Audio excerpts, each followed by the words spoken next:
Good morning, class 12. So, as we are discussing the unit that is haloalkane and haloarene, so the next topic for this is that is molecular asymmetry and chirality. Molecular asymmetry and chirality that I am going to discuss with you. Okay. So, when we talk about molecular asymmetry, what is it in actual? और chirality क्या है? What happened that as we see, सबसे पहले हम hand से शुरू करते हैं. That when we see the our hand in mirror, okay, suppose I am watching this, I have seen this my left hand in the mirror. What will happen when you will see, you will find it as a right hand, okay. In the left hand of the your left hand, that will be seems to be right hand in the mirror. That means the left portion that is seems to be the right portion in the mirror. ऐसे ही होता है. So when you trying to superimpose this, आप इन दोनों को match करने की कोशिश करते हो, आप ऐसे मिरर के पास हाथ लेके जाते हो trying to superimpose. What will happen? वो completely superimpose नहीं होता, कहीं ना कहीं space रह जाता है. It is not completely superimposable. ठीक है, अगर आप ध्यान से देखो. So ऐसे मॉलिक्यूल्स ऐसे ही कहते हैं. ये एक पहले तो हैंड की एग्जांपल यहाँ पे एक्सप्लेन की गई है. सो वो इमेज जो है that will not be actually, वो non super imposable mirror image थी. ठीक है, मिरर इमेज बनी लेकिन नॉन सुपर इम्पोजिबल बनी. ओके ऐसे ही अगर आप कोई और ऑब्जेक्ट लेते हो and you will keep that in front of mirror, अगर उसकी इमेज जो है that is non super impossible, ठीक है, उसकी इमेज जो है वो सुपर इम्पोज नहीं करती. सो इन दैट केस हम ये कह सकते हैं कि वो मॉलिक्यूल जो है वो एसिमेट्रिक है एंड कायरल है. ठीक है, अब जैसे मैंने आपको कल वाली वीडियो में मैंने ये बताया कि ऑप्टिकल एक्टिविटी क्या होती है, ऑप्टिकल एक्टिवनेस क्या होती है. ठीक है, तो जब हम ये मानते हैं कि जिसकी भी मिरर इमेज वो नॉन सुपर इम्पोजिबल होगी and that is counted also be a optically active compound. ठीक है, इसके लिए यहाँ पे कुछ एग्जांपल्स भी हम डिस्कस करेंगे मॉलिक्यूलर और एसिमेट्री में. ठीक है, सो यहाँ पे देखिए हम सबसे पहले ये वर्ड यूज कर लेते हैं कायरल. कायरलिटी क्या होती है, कायरल क्या होता है? कायरल का मतलब है an object, okay, a object which mirror image are non super imposable, an object which mirror image are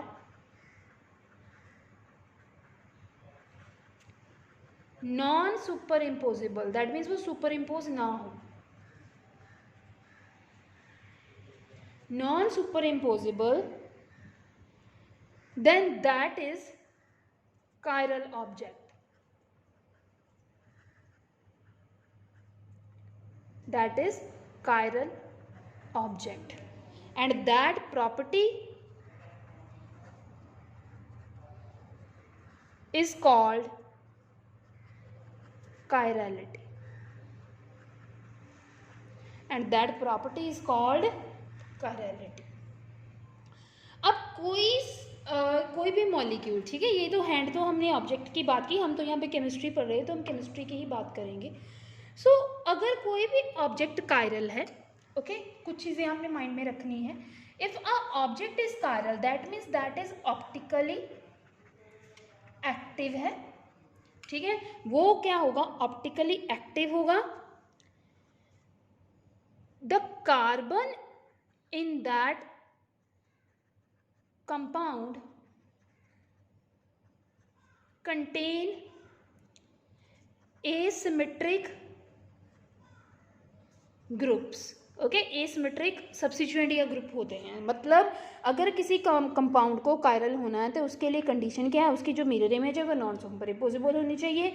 अब mirror image non super imposable होगी, उसके कंडीशन टू क्या है, अब उसके लिए मतलब chiral that means optically active होने के लिए कुछ कंडीशंस हैं जो उसको फॉलो करनी चाहिए. पहले कि उसके जो कार्बन है, जो भी सेंट्रल एलिमेंट है कार्बन है, वो डिफरेंट ग्रुप से सराउंडेड हो, तो वो किसकी तरफ लीड करेगा, मॉलिक्यूलर एसिमेट्री की तरफ. अगर कोई मॉलिक्यूल एसिमेट्रिक हो गया डेफिनेटली वो किसकी तरफ मूव करेगा, कायरलिटी की तरफ. कायरलिटी क्या है, ऑप्टिकली एक्टिव. ऑप्टिकली एक्टिव क्या है, which can rotate plane polarise light toward right और left direction when we measure that in the polarimeter. ठीक है, यही है।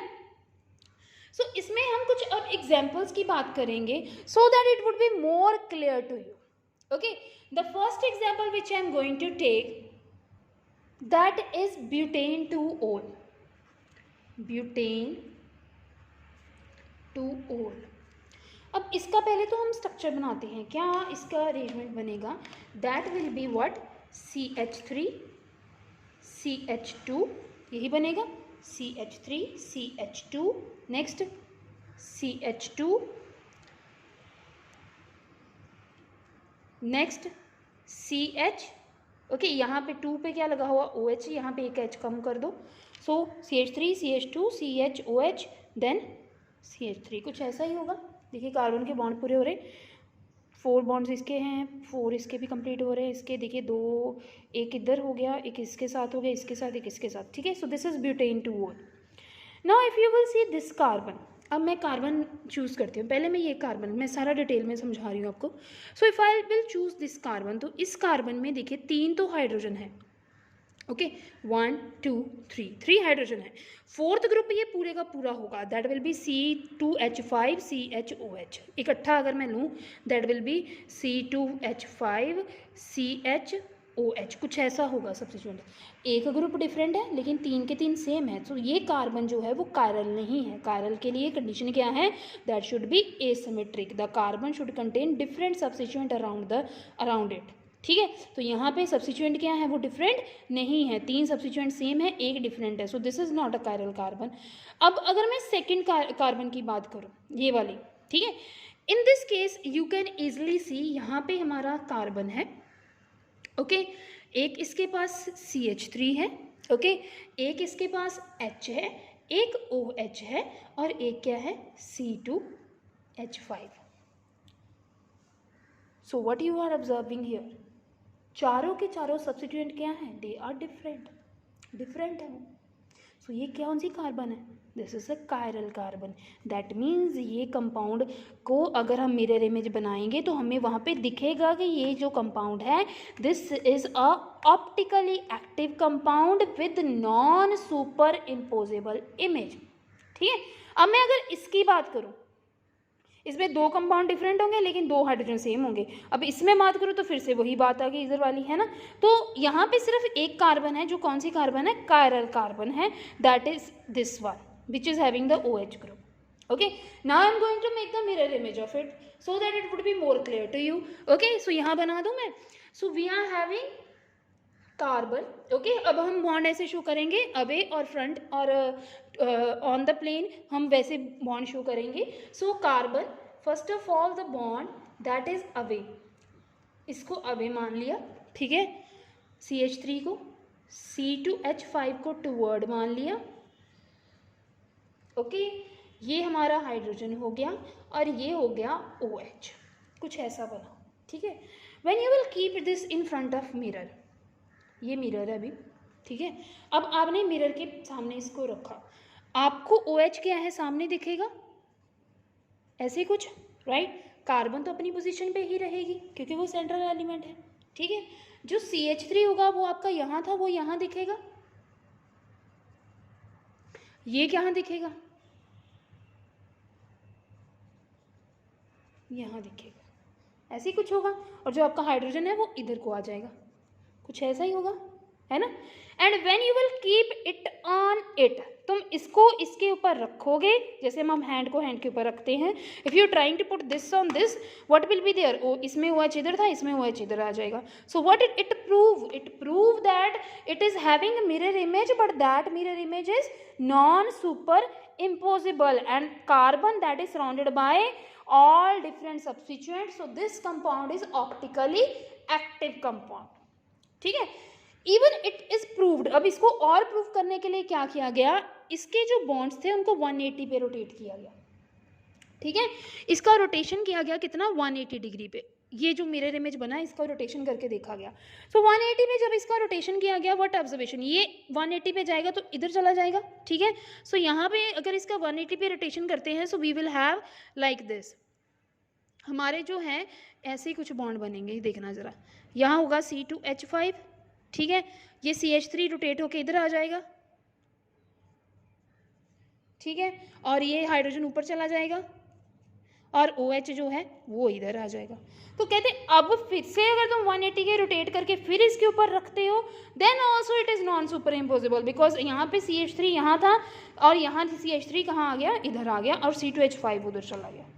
So it prove that for a object, for object तो चलो है ही है, हम यहाँ पे किसकी बात कर रहे हैं, कंपाउंड्स की। कौन से कंपाउंड, कोई भी, हम किसी भी कंपाउंड की, वैसे हमने हेलो अल्केन की बात करनी है यहाँ पे अभी, लेकिन आप इनको बेसिक क्लियर करवा रहे हैं, फिर इसको लिंक करेंगे हेलो अल्केन और हेलो एरेन से, है ना।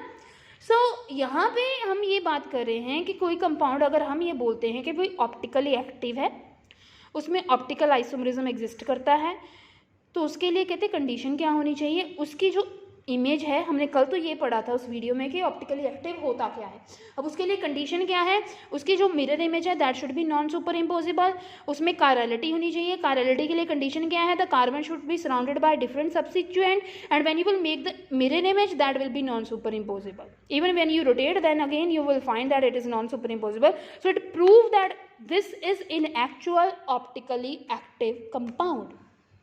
Okay, that means it could B dextro और लेबियो, वो डिपेंड करता है कि वो कितने एंगल पे प्लेन पोलराइज्ड लाइट को रोटेट करेगा, ठीक है। सो this is the example of butane 2 ओल। Next example I am going to take that will B of propanol की मैं एग्जांपल एक और लूँगी तो आपको अच्छे से क्लियर हो जाएगा बेटा। So the next example I am going to take that is a propane 2 ol. So in this case also CH3 CH OH CH3। So ये कुछ होगा हमारे पास। अब ये दोनों तो नहीं होंगी, ये तो आपको साफ दिख रही है क्योंकि एसिमेट्रिक नहीं है। सेंटर वाली कार्बन क्या है, आपको लग रहा है कि वो एसिमेट्रिक है क्योंकि उसमें एक OH है, एक H है, 2 CH3 हैं। तो अगर आप ऐसा सोचते हो कि भाई दो सब्स्टिट्यूएंट तो डिफरेंट हैं, तो देख लेते हैं कि वो कायरल हो भी सकती है, प्रोबेबिलिटी है। So when you will make mirror image of it, so it will be like, देखिए यहाँ होगा CH3, ठीक है, ये टूवर्ड वाला CH3, ये हमारी तरफ है, ये अवे है, ठीक है, और ये हाइड्रोजन है और ये OH है। When you will make mirror image of it, it will be like CH3 CH3H, कुछ ऐसा मिरर इमेज बनेगा आपके सामने। सो यहाँ से आपको क्या लग रहा है कि this is non super imposable, तो ये कायरल हो सकता है, आपको ऐसे ही लगेगा, है ना, कि ये नॉन सुपर इम्पोजिबल है। सो ये क्या हो सकता है, it could be chiral. Okay, again what is the observation, कहते क्या किया जाता है when it is rotated to 180 degree. अब इसको जब 180 पे रोटेट किया जाता है, ओके, सो इसका जो 180 का ऑब्जर्वेशन है that is seems to be like this, ऐसा कुछ हमें सेम ऑब्जर्वेशन मिल जाता है जैसे हमारा थाई, ठीक है, one is toward, one is away and another and like this. So जब ये ऑब्जर्वेशंस आती हैं, सो यहाँ से पहली चीज़ तो उसके पास सब्स्टिट्यूएंट सारे के सारे डिफरेंट नहीं थे, एक तो कायरल कार्बन नहीं थी। अब जब उसकी मिरर इमेज भी बनती है, so in that case also उसका mirror image will be like this. अगर इसको 180 पे रोटेट करोगे it will B like this. ये देखो, ये वाला बॉन्ड जब 180 पे रोटेट किया यहाँ आ जाएगा, OH यहाँ चला जाएगा, H इधर आ गया और CH3 कहाँ चल गया, इधर। सो 180 पे जब रोटेट किया, सो कहते हैं ऑब्जर्वेशंस क्या शो कर रही हैं कि it is again non chiral, that is optically inactive, ठीक है। तो ऐसे आप और बहुत सारी एग्जांपल्स हैं, you can learn from your book, ठीक है। अब नेक्स्ट मैं आपको टॉपिक यहाँ पे बता रही हूँ, दैट इज अ डिससिमेट्री, डायसिमेट्री बोल सकते हो, डिससिमेट्री बोल सकते हो, and plane of symmetry.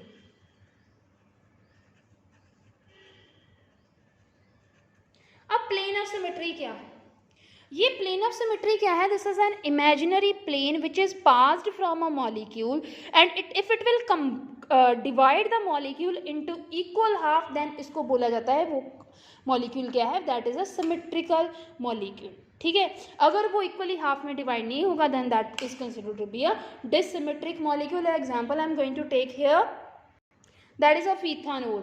In case of ethanol this is H, this is H, CH3 and then here OH, ठीक है। सो प्लेन ऑफ सिमेट्री यहाँ से पास किया जाता है। When a plane of symmetry is pass from the centre imaginary plane, तो यहाँ carbon equally divide होके ये जो है ये कट हो जाते हैं and we will get H H on this side. So यहाँ पे प्लेन ऑफ सिमेट्री कहते होता है मॉलिक्यूल्स में। लेकिन अगर मैं हैंड की बात करूँ, अगर तुम हैंड में से पास करोगे plane of symmetry imaginary, so thumb and finger will be on one side and these two finger, so this is having no plane of symmetry. तो यहाँ से क्या आपको पता चला कि इफ ऑब्जेक्ट इज कायरल, अगर कोई ऑब्जेक्ट कायरल है तो उसके लिए थर्ड कंडीशन क्या है, it does not have a plane of symmetry, क्योंकि अगर उसमें प्लेन ऑफ सिमेट्री होगी it will be divide equally. जैसे अगर हैंड की बात याद रखना कि अगर if you want to divide it, you can't divide because imaginary plane in case of this आप नहीं पास कर सकते क्योंकि वो इक्वली डिवाइड नहीं होगा। जैसे मैंने आपको अभी एग्जांपल करवाई थी ब्यूटेन 2-ओल की। सो अगर मैं ब्यूटेन 2-ओल की एग्जाम्पल को दोबारा काउंट करूँ यहाँ पे, so we are having like this. So imaginary plane यहाँ से पास किया गया, ठीक है। If imaginary plane is pass from here, on one side we will have H and other side C2H5। So chirality asymmetric होना चाहिए carbon, non super imposable mirror image होनी चाहिए, और थर्ड क्या हो गया, प्लेन ऑफ सिमेट्री नहीं होना चाहिए, द कंपाउंड शुड बी डिससिमेट्रिक होना चाहिए, ठीक है। तो यहाँ से ये हमारी 3 ऑब्जर्वेशन थी कि कोई कंपाउंड अगर ऑप्टिकली एक्टिव है तो उसके लिए ये कंडीशंस आपको याद रखनी है। अच्छा, एक डेफिनेशन भी समटाइम्स आ जाती है, एनेंशियोमर्स, ठीक है। एक डायस्टेरियोमर्स भी होते हैं, अभी वो नहीं है आपके सिलेबस में, ठीक है। If you want to prepare for competitive then you can learn.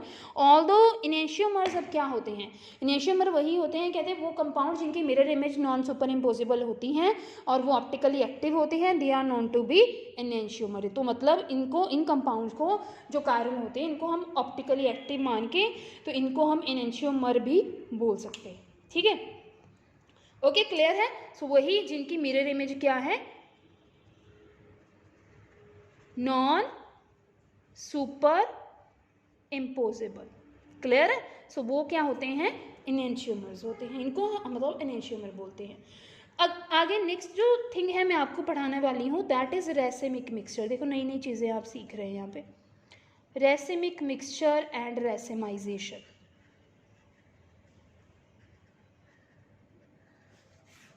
अब रेसिमिक मिक्सचर और रेसिमाइजेशन क्या है, कोई ऐसा कंपाउंड, ठीक है, जिसमें D एंड L मतलब dextro and levo both are present and equally present, 50-50% both are present. So मतलब दोनों ही, मतलब वो कंपाउंड ऑप्टिकली एक्टिव था, ठीक है, ऑप्टिकली एक्टिव था वो कंपाउंड, तो उसने प्लेन पोलराइज लाइट को रोटेट किया। लेकिन इफ़ इट इज़ हैविंग, मतलब उसकी जो ज्योमेट्री थी इट इज़ लाइक दैट कि उसके एक मतलब मॉलिक्यूलर फार्मूला ऐसा था कि जब उसका ज्योमेट्री बनाया गया, उसका एक स्ट्रक्चर वो लेवियो शो कर रहा है, सेकेंड स्ट्रक्चर उसका डेक्स्ट्रो शो कर रहा है। So in that case what is there, अब उस कंपाउंड में ऑप्टिकल एक्टिविटी थी लेकिन दोनों ही D एंड L प्रेजेंट हों, then that is known to be racemic mixture. मतलब ओवरऑल क्योंकि 50-50 मतलब इक्वली दोनों प्रेजेंट हैं डेक्स्ट्रो लेवियो, सो ओवरऑल अगर तुम कंपाउंड को देखो तो ऑप्टिकली वो क्या हो जाता है, इनएक्टिव, ठीक है। ऑप्टिकली इनएक्टिव होने का पर्पज क्या है कि उसमें दोनों हैं and it will be cancelled, एक दूसरे को कैंसल आउट कर देंगी and you will get optically inactive compound. Overall mixture जो होगा आपका वो ऑप्टिकली इनएक्टिव होगा और उस मिक्सचर को हम बोलते हैं racemic mixture. And what is racemization, if you want to separate any one of it, there are number of methods by which you can separate, okay. अलग अलग मैथड्स होते हैं, जैसे समटाइम्स हैंड पिकिंग भी यूज़ होता है, sometime industrial method है, अभी आपके सिलेबस में नहीं है तो हम डिस्कस नहीं करेंगे। सो यहाँ पे मतलब अगर तुम उसको सेपरेट आउट करते हो, ठीक है, if you want to separate that, okay, so in that case आप उसकी क्या कर दोगे, that is known to be a resolution, okay okay. सो उसको क्या बोलते हैं, रेजोल्यूशन। अब रिटेंशन क्या है, एक और नई चीज़ आपको मैं अभी बता दूं, ये सारी चीज़ें हमें काम आने वाली हैं SO1 SN1 और SN2 में। अब रिटेंशन क्या है, रिटेंशन में बेटा क्या होता है that if you are making doing any reaction, ठीक है, तो रिटेंशन में क्या है, जैसे ये कार्बन है, यहाँ A है, यहाँ क्या है B है, यहाँ C है और यहाँ D है। तो आपका जो है मान लो बी कंपाउंड, वहाँ पे बी की प्लेस पे आपने क्या किया, एल को सब्सिट्यूट किया। मतलब मैं रिएक्शन बता रही हूँ कि if you have substituted L in place of B, so what will be there, A C D L. आपने एल को सब्सिट्यूट कर दिया किसकी प्लेस पे, बी की प्लेस पे। जब आपने एल को सब्सिट्यूट किया बी की प्लेस पे, सो यहाँ पे देखिए वो उसी पोजीशन पे आ गया जहाँ पे वो था और डायरेक्ट हो गया, यहाँ से सामने से गया, सामने से एडिशन हुआ। मतलब जो उसकी कॉन्फ़िगरेशन थी अगर वही कॉन्फ़िगरेशन रह जाए, अगर वो डी थी वो डी रह जाए, एल थी वो एल रह जाए, ठीक है, कोई बैक साइड अटैक ना हो, फ्रंट साइड अटैक ही हो, जहाँ से गया वहीं से आके ऐड हुआ हो, जैसे हमारी SN2 में होता है फ्रंट साइड अटैक होता है। So in that case we से कि उसकी जो कॉन्फ़िगरेशन है, कॉन्फ़िगरेशन कौन सी, डी और एल, मतलब डेक्स्ट्रो रोटेटरी या लेबो रोटेटरी, वो एज सच रहेगी, उसकी वो प्रॉपर्टी एज सच रहेगी। सो उसके लिए हम वर्ड यूज़ करते हैं रिटेंशन, ठीक है। अब आपने क्या करना है, इसका रीडिंग लेना है, क्योंकि यही आपको आगे हेल्प करेंगे for SN1 and SN2 reactions. तो in the next video I will tell you how this optically active are doing their role in the SN1 and SN2 reaction. In that I will discuss this thing. In addition to that I will try to cover elimination reactions also, that is a part of haloalkane. Okay, thank you very much.